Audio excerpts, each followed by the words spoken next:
Ġiet inawgurata wirja ġdida li tiċċelebra jum il-Vitorja fil-Palazz tal-Gran Mastru l-Belt Valletta.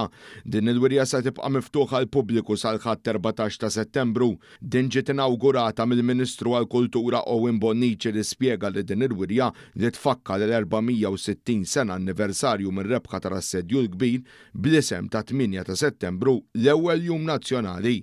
F'dan il-jum tfakru tliet avvenimenti storiċi, it-tmiem tal-assedju l-kbir fl-1565, it-tmiem tal-ħakma Franċiża fl-1800 u d-dikjarazzjoni tal-armistizzju mill-Italja fit-tieni gwerra dinjija fl-1943. Din il-wirja li qed tittella fis-sala ta' Tron tiġbor fiha għadd imdaqqas ta' artefatti mill-kollezzjoni nazzjonali li qed jiġu esebiti flimkien għal din l-okkażjoni.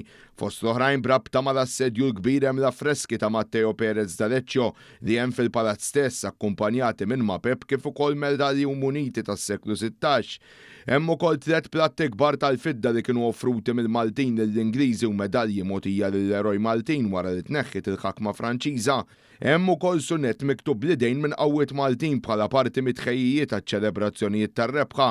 F'din il-wirja hemm ukoll pistola ta' uffiċjal Taljan stampa tal-1943 tal-Bambina Tarisa u gazzett oriġinali tad-9 ta' Settembru tal-1943 jieħdu lill-viżitatur fl-aħħar mumenti tat-tieni gwerra dinjija f'pajjiżna. Intqal ukoll li Heritage Malta nediet ukoll pubblikazzjoni ġdida dwar l-assedju l-kbir miktub mill-istoriku l-Professur Carmel Cassar dwar din il-wirja u l-pubblikazzjoni kkummenta l-Ministru Owen Bonnici.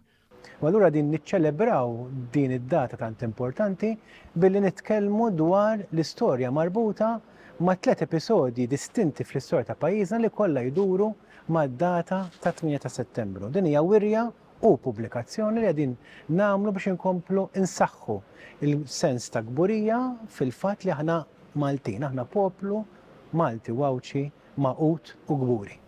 Il-wirja miftuħa kuljum bejn 10 ta' filgħodu u 6 ta' wara nofsinhar.